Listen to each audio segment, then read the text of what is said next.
Olá, pessoal, tudo bom com vocês? Sejam muito bem-vindos a mais um episódio da quarta temporada do Pod 081. Eu me chamo João Pedro, sou estudante de jornalismo aqui na UniFG Campus de Piedade.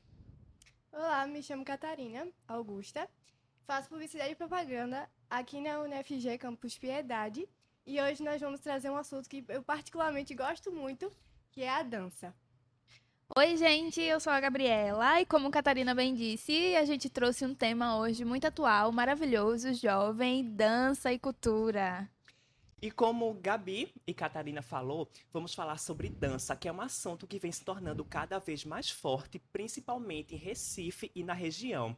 E para falar sobre isso, nós convidamos o Edson Lima, que é estudante em licenciatura de dança na Pé. UFPE. Seja muito bem-vindo. Obrigado, Sinta-se à gente. vontade, por favor, pode se apresentar. Oi, gente, prazer. Meu nome é Edson. Eu sou professor formado em formação em licenciatura em dança na Universidade Federal de Pernambuco. Eu tenho uma escola de dança chamada Aura, lá em Gravatá, escola de dança com foco nas danças urbanas, mas com foco no jazz funk. Inclusive, Catarina faz parte dessa escola. Também sou coreógrafo do corpo coreográfico hexacampeão pernambucano, Devaldo Borges. E se eu for falar meu currículo todo aqui, não que seja muito grande, mas vou ficar um tempão aqui. Pode falar, a gente Fique à gosta. vontade. Vamos para a primeira pergunta. Ai, meu Deus, pode mandar. A gente queria saber qual o momento ou experiência que te fez criar essa paixão pela dança. Então, minha irmã, ela também é formada. Eu estou em formação, minha irmã ela é formada em licenciatura em dança. Então, eu sempre cresci nesse meio das artes, não só por ela, mas também por conta do meu pai e da minha mãe. Minha mãe, ela é designer, ela é costureira, ela costura figurinos, ela é responsável por fazer as roupas, geralmente, dos meus espetáculos e dos espetáculos da minha irmã. E meu pai, ele é maestro de bandas e fanfarras, ele é formado em música. Então, eu nasci meio que nesse mundo da arte. E, por incrível que pareça, desde pequeno, eu não tinha escolhido a dança. Quando eu era pequeno, na verdade, eu queria ser designer. Eu gostava muito de desenhar, gostava de fazer roupa. E aí fui crescendo, e aí descobri uma paixão pela música. E aí eu comecei a cantar, e aí veio outra paixão.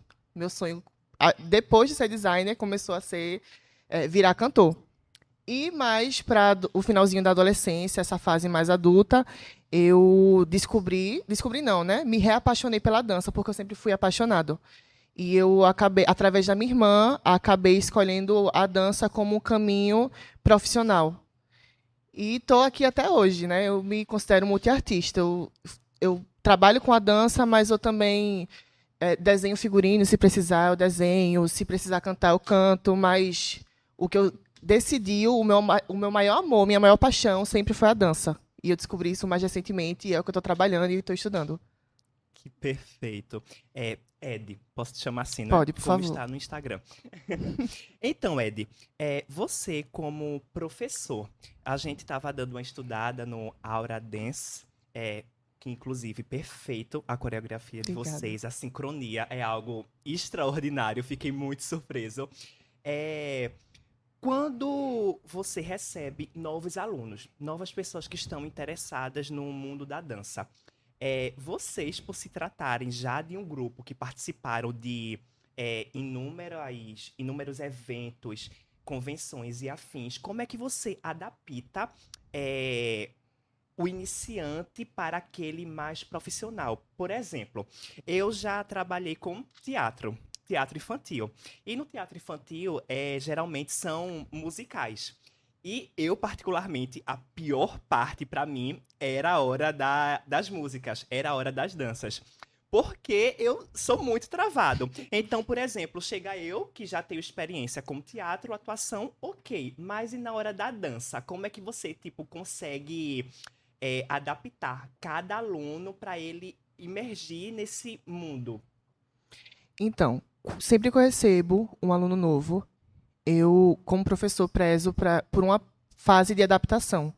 Então, antes de eu jogar um aluno novo dentro de uma turma com pessoas avançadas, eu monto uma turma antes de iniciante para poder passar o básico, para que esse aluno ele não entre nesse grupo com pessoas que já têm um conhecimento maior frustrado.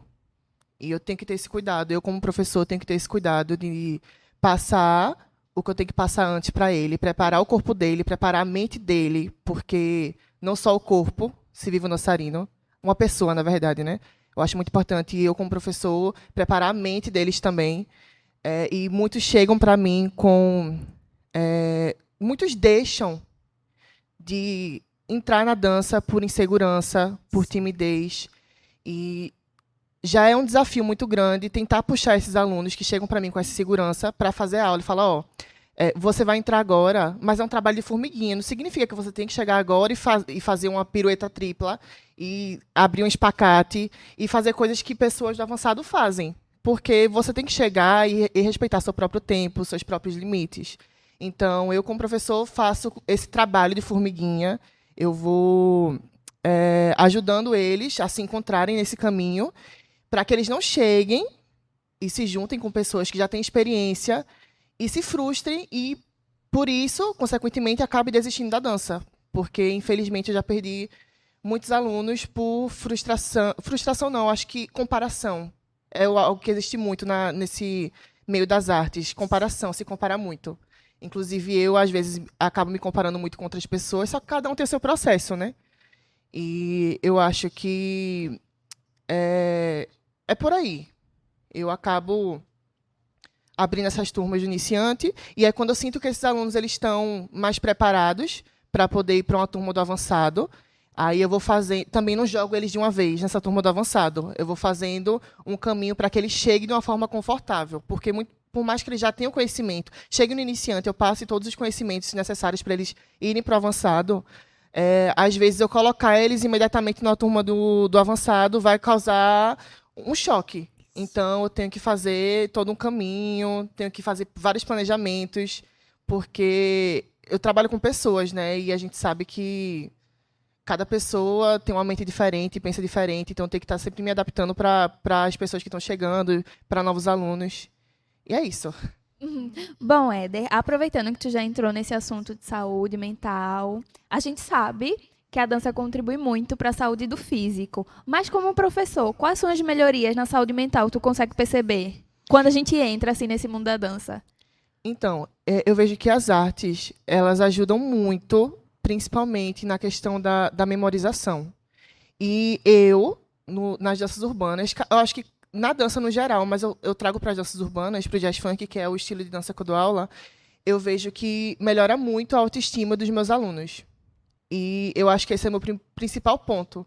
Eu fazer com que eles se sintam bem dançando aquela dança e se sintam bem com o próprio corpo. E não é porque uma pessoa é gorda ou uma pessoa é magra que a pessoa não pode dançar. A dança é para todos os corpos. Se a pessoa tem corpo, independente se a pessoa é cadeirante ou não, ela pode dançar. E independente se ela é preta, independente se ela é branca, se ela é PCD, se ela é gorda, se ela é magra. Eu costumo dizer que a dança é para todos os corpos. Então, eu, como professor, também levo esse conceito dentro de mim de que muitas vezes essa mensagem não chega, né? E eu também não me cobro muito. Mas o meu principal... A minha principal... Esqueci a palavra. Objetivo. Meu principal objetivo é resgatar essa autoestima que muitas vezes já chega meio machucada. Muitos alunos chegam sem autoestima e eu tento resgatar essa autoestima. Também ajudar muito na timidez, muitos alunos. Eu acho que tem umas duas alunas na minha escola, eu também não vou falar o nome, que eu percebi que chegaram muito tímidas, muito na delas, mas com as aulas de dança, isso acaba fazendo com que elas se soltem mais. E não só na dança, isso ajuda na vida. Porque você se descobre, né? Sim, a pessoa acaba se descobrindo, e aí, por timidez, acaba pensando que não é capaz de entrar numa conversa, no diálogo, não pode dar suas próprias ideias, mas a dança, ela acaba resgatando isso, e não só dentro da dança, mas para a vida como um todo, né? Acho que é isso. Então a gente pode concluir que a dança não é somente para quem quer seguir de fato nessa carreira, pode ser também algo como uma terapia mental, Sim, não é? com certeza. Eu acho que a dança, para mim, ela é muito mais do que só corpo. Tanto é que eu não me dei férias, eu acho que eu estou há uns 3 anos sem me dar férias. E eu não paro de trabalhar. Eu acho que as únicas férias que eu tive foi uma semana no começo do ano e só. E depois eu já voltei trabalhando, e é espetáculo. Porque, para mim, além de um trabalho, é algo que eu gosto muito. É algo prazeroso, né? Sim, é algo muito prazeroso. E ver o desenvolvimento dos meus alunos, para mim, é algo que é incomparável. Eu não consigo me ver sem isso. Eu não consigo me ver sem os meus alunos. Eu não consigo me ver sem a sala de aula. Eu não consigo me ver sem a dança. E se é algo tirado de mim, eu não sei como é que eu viveria. É Fofinho. muita conexão, né? É, muita conexão. Quando a gente dança junto, a gente se conecta. E é por isso que a gente consegue, como tu tava falando, sabe, se soltar mais. E, consequentemente, a gente consegue se soltar em outros ambientes também. Sim. E aí, eu queria entrar na questão das tendências atuais. Tipo, como você observa na dança e como, tipo, isso impacta no seu modo de ensino com essas tendências, novas tendências que estão surgindo. Quando fala tendência atual, vem muito na minha cabeça TikTok. Sim. Impossível não falar. Inclusive, TikTok é um grande disseminador da Sim. dança, né? E eu, particularmente, não uso muito TikTok. Eu não tenho uma opinião muito formada sobre as danças do TikTok, mas a minha opinião é mais pro ruim do que pro bom. Eita. E Polêmica. é Por favor, polêmica fale. isso. Polêmicas, polêmicas. Porque eu já vi várias vezes pessoas que fazem vídeo dançando no TikTok, colocando, sei lá, na bio do Instagram, dançarino profissional.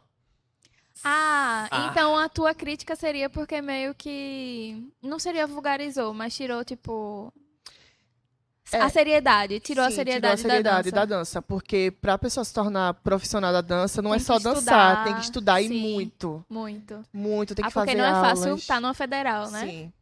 Entendi. Tem que estudar muito, tem que ir atrás, tem que pesquisar bastante. Não só suas danças, mas também outros tipos de dança. Então, assim, eu acho que tirou... O TikTok, ele veio Sem técnica, né? sem técnica, tirou a seriedade e... Me fugiu a palavra que eu ia falar agora.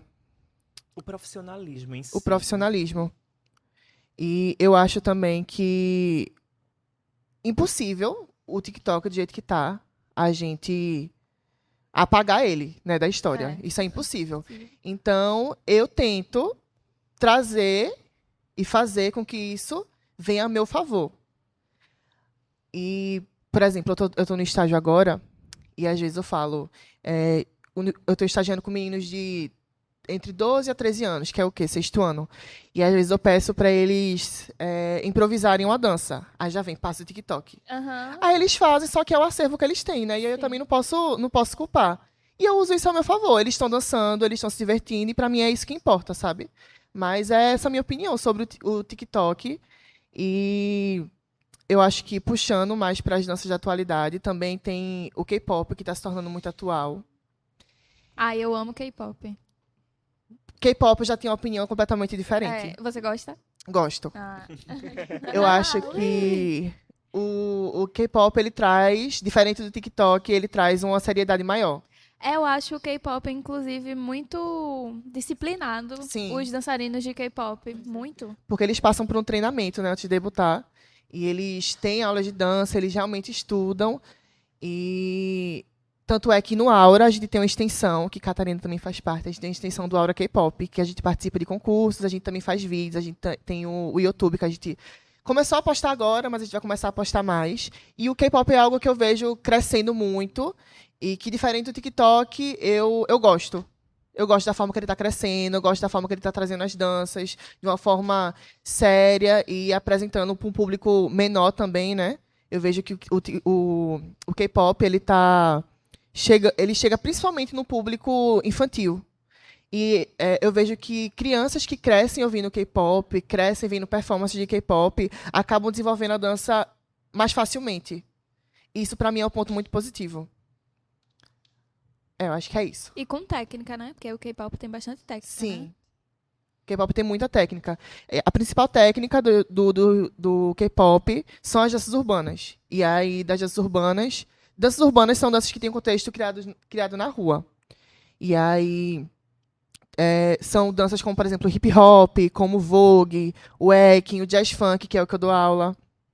E eu vejo que o K-pop, ele é meio com a mistura dessas danças. E isso ajuda também no aprendizado da dança. Eu aprendo muito vendo K-pop. Eu aprendo muito relação de formação, de desenho coreográfico. Aprendo muitos passos também que eu nunca tinha visto.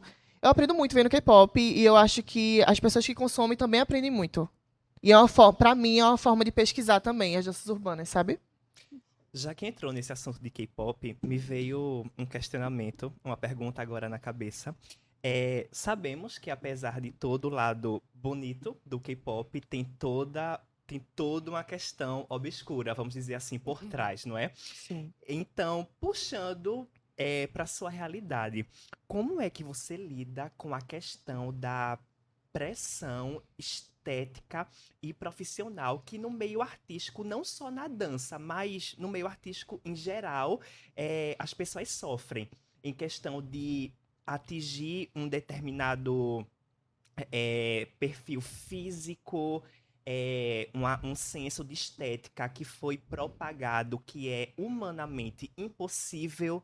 Como é que você lida com essas questões com os seus alunos?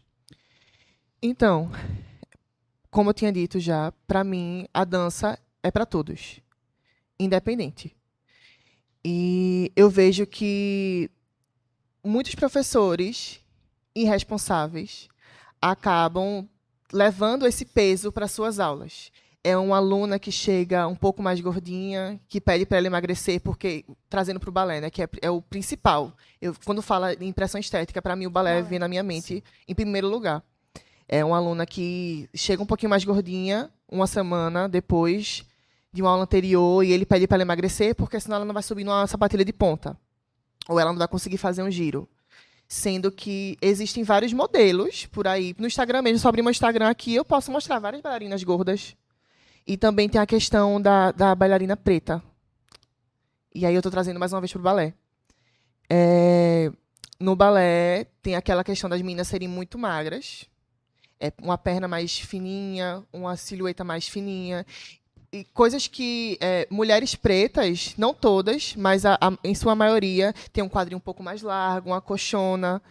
E, por isso, bailarinas pretas e bailarinos também acabam sofrendo racismo dentro de companhias, pelos próprios professores, e os professores que deveriam ajudar essas pessoas, os professores que deveriam auxiliar essas pessoas no seu caminho dentro da dança, acabam sendo os próprios propagadores desse preconceito. E são pessoas completamente irresponsáveis. Eu, como professor, eu não posso chegar para uma aluna minha e falar, tu tá muito gorda, tem que emagrecer. Ou falar da pele dela, tem que clarear. Ou falar do cabelo dela, o cabelo cacheado, tem que alisar. Isso não existe. Isso não existe nem em sala de aula, sala de dança, e nem em qualquer outro lugar. Isso não pode acontecer. E eu, como professor no Aura, eu faço com que os meus alunos se sintam confortáveis dentro das suas próprias realidades. Se a pessoa ela é mais cheinha e ela não consegue fazer algum passo, eu prefiro mudar o passo do que chegar para ela e falar que ela está fazendo errado por conta disso, disso e daquilo. Vários passos, por exemplo, eu tenho uma coxa muito grossa. Vários passos que eu faço, que outras pessoas fazem, eu não consigo fazer. E eu não me forço a aprender, porque cada corpo é um corpo. E cada corpo vai agir de uma forma, cada corpo vai dançar de uma forma. E é uma coisa que eu me peguei pensando muito, principalmente trazendo para o K-pop, né? Tem uma perfeição. Quando a gente está para concurso, se exige uma perfeição. É uma perfeição, um passo tem que ser executado da mesma forma por todos. Desculpa. Tem que ser executado da mesma forma por todos. Só que eu me peguei pensando essa semana, e como é que eu acabo me colocando numa dessas, porque não julgando, porque eu sei que tem que ter os critérios de avaliação de um grupo, mas é impossível, é humanamente impossível eu colocar um grupo de 7 pessoas no concurso e essas pessoas dançarem igualmente. Cada corpo é um corpo, cada corpo vai dançar de um jeito. Então, eu não posso exigir dos meus alunos que eles façam uma técnica perfeita, eu não posso exigir que os meus alunos eles dancem perfeitamente iguais, sendo que isso é impossível. É impossível de se acontecer. Então, eu sei que se uma pessoa mais alta, um pouquinho mais magra, ela vai fazer um passo, eu que sou um pouquinho mais baixa, um pouquinho mais cheinha, eu não vou fazer o passo do mesmo jeito que ela. A estética vai ficar diferente. E eu também não vou cobrar isso deles. Porque eu tenho que fazer eles entenderem que eles podem fazer dentro do que eles têm, dentro do que o corpo deles dão. Eles têm que fazer dentro dos limites dele e não olhando para outra pessoa, tentando imitar aquela pessoa. Sabe? Entendi. Falando dessa parte de tendência, Éder, eu queria entrar no conceito de quando tu cria, no processo criativo. Quando tu vai criar, por exemplo, um espetáculo, uma coreografia, vocês seguem algum tipo de tendência ou é uma inspiração que vem de tu, assim? Como eu disse, professor de dança, eu acho que não pode ser só professor, tem que ser pesquisador. Então, eu tô a todo momento tentando me atualizar, tentando ver vídeos de dança, tentando fazer workshops, tentando fazer aulas. E quando eu vou criar um espetáculo, eu primeiro procuro o conceito. Esse ano a gente tem um espetáculo chamado Zodíaco. Ah, eu vi no Instagram de vocês, adorei. Inclusive, não foi porque a gente fez, mas eu amei o processo criativo e amei ter feito ele. Mas eu, por muito tempo, por eu ser menino, a dança foi tirada de mim. Sim. Então, eu só comecei a poder dançar agora com 18 anos. Então, é muito recente. Mas eu tenho muitas vontades de... Mesmo vindo de uma família de artistas? Sim.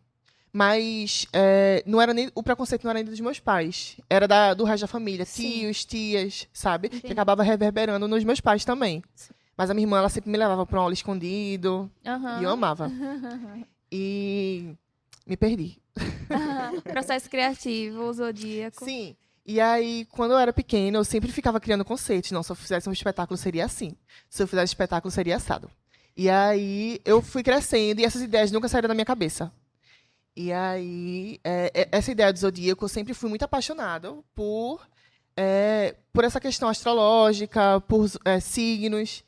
E eu nunca tive tempo de estudar sobre.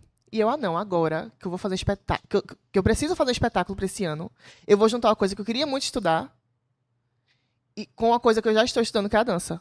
E aí eu acabei juntando a dança com esse meio astrológico, com os signos do zodíaco, e acabei criando um espetáculo.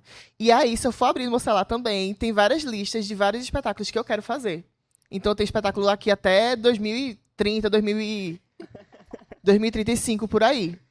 E aí, eu começo primeiro procurando o tema para o espetáculo. E depois do tema, vem as coreografias. Eu preciso saber quantas coreografias eu vou ter. Depois disso, eu não gosto que cada coreografia seja uma igual a outra. Eu gosto que cada coreografia tenha sua particularidade. E aí, depois disso, depois de criar o espetáculo, criar o nome do espetáculo, saber quantas coreografias vão ter, eu tenho que ver o que é que vai ter de único em cada coreografia. Esse é o outro passo. Depois desse passo, vem o passo de qual dos meus alunos vão combinar com esses conceitos das coreografias. Entendi.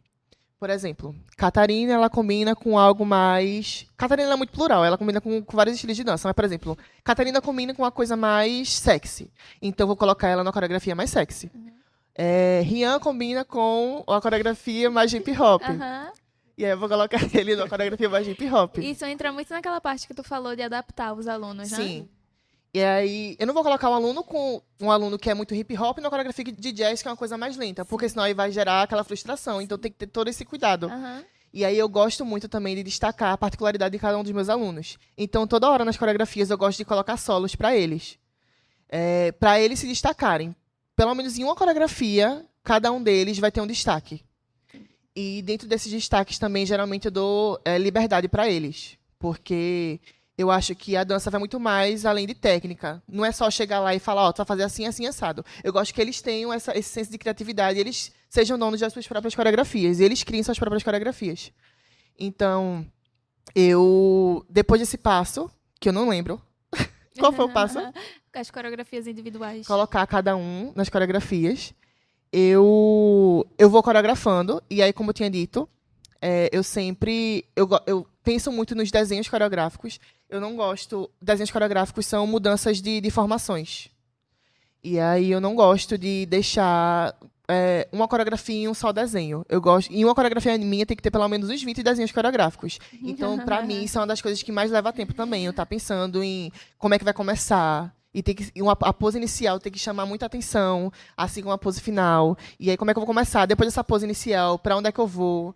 E aí, eu vou montando a coreografia na minha cabeça. E, a partir desses desenhos, aí é que eu vou pensando nos movimentos.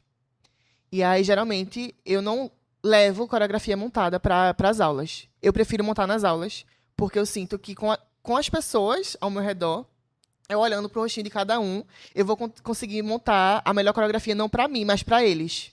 Uhum. Tem mais alguma coisa? Então é sempre uma mistura, né? Da criatividade com uma tendência, né? Sim. E eu gosto também de deixar muito claro também que quando eu vou montar um espetáculo, não é um espetáculo só meu. Quando eu vou montar uma coreografia, não é uma coreografia só minha. É uma coreografia nossa. Uhum. Então, se eu tô montando alguma coreografia e algum deles chega pra mim e fala, ó, Ed, essa parte aqui, tu não acha que ficaria melhor assim, não?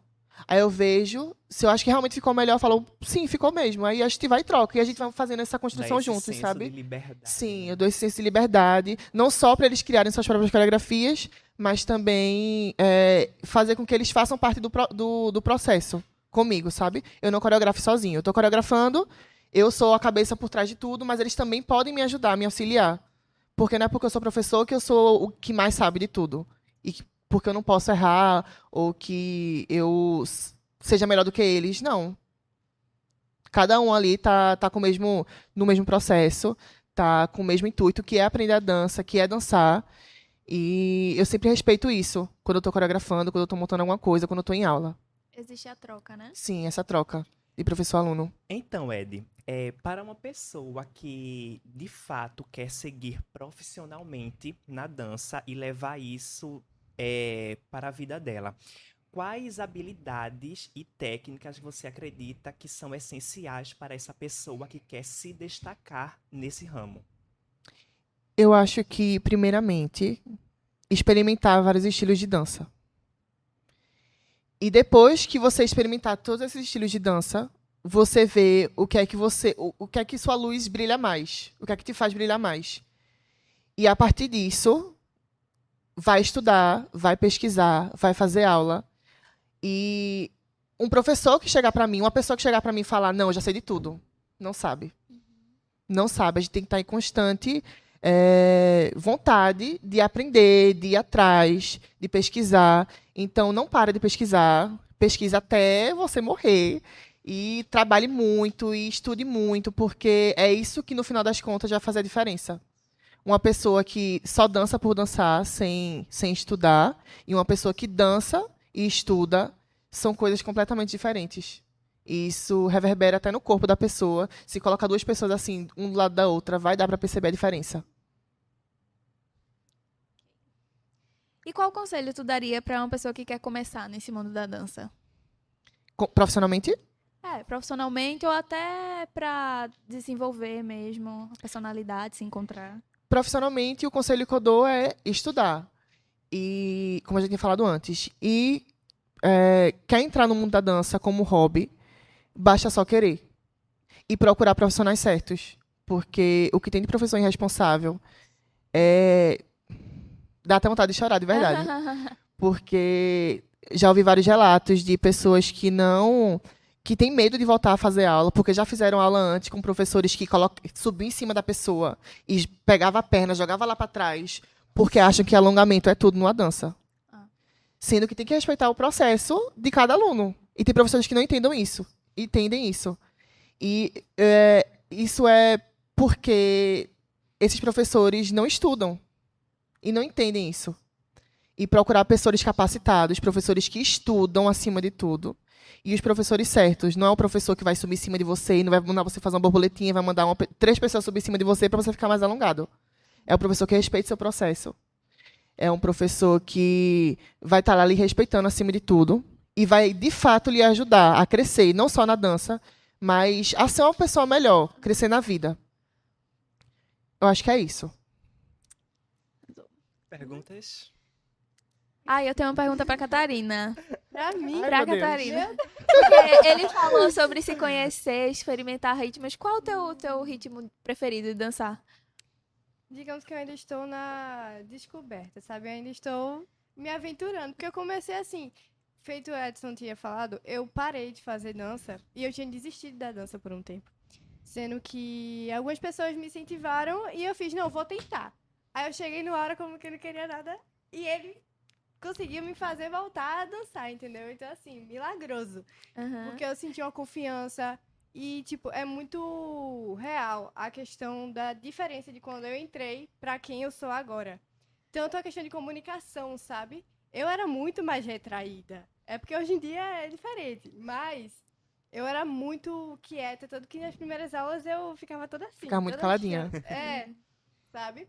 E qual foi a pergunta? Sim, O teu ritmo preferido, se ritmo. tu já encontrou. então, eu gosto muito de tudo. Eu acho que eu sou muito eclética, sabe? Eu gosto de testar Tu muito. gosta de dança, né? Isso. Dançar. É, tipo, tanto faz eu dançar um contemporâneo, sabe? Quanto eu dançar um hip hop. Um que eu gostei muito, que eu testei, foi até Festival. um festival de arte que teve lá em Gravatá, que foi a dança do ventre. Ai, eu gostei nossa. muito. Amo. É muito bom. Lembro dos stories. Sim, então. E eu acho que é sobre isso, realmente, porque você vai explorando e você. Pô, eu sabia que eu gostava de mexer a cintura, mas eu não sabia que eu conseguia fazer e que ia dar certo, que eu ia me sentir muito bem fazendo isso, sabe? Uhum. Então é muito sobre explorar você, seu corpo principalmente. Porque tem vários movimentos, articulações que a gente nem sabe que a gente pode mexer quando a gente não estuda. E a gente vai estudando, vai indo para as aulas e a gente vai descobrindo, sabe? E o laudo médico, artista. Artista. Temos aqui a prova viva do trabalho de Éder, Catarina,